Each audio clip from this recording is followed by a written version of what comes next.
एक नजर में आज की बड़ी खबरें। अफगानिस्तान के खिलाफ बड़ी जीत के बाद सेमीफाइनल में जाने के लिए भारत को स्कॉटलैंड और नामीबिया को हराना होगा और अफगानिस्तान से न्यूजीलैंड को हराने की उम्मीद करनी होगी। गुरुवार को गुजरात के कच्छ में 5 तीव्रता के भूकंप के झटके महसूस हुए।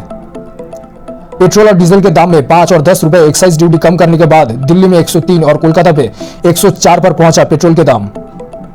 अमेरिकी सांसद कैरोलिन मेलोनी ने दीपावली डे एक्ट पेश किया। इस कानून से दिवाली को नेशनल हॉलिडे के तौर पर मान्यता मिलेगी। दिवाली और काली पूजा पे न्यूज ग्रुप की तरफ से हार्दिक शुभकामनाएं।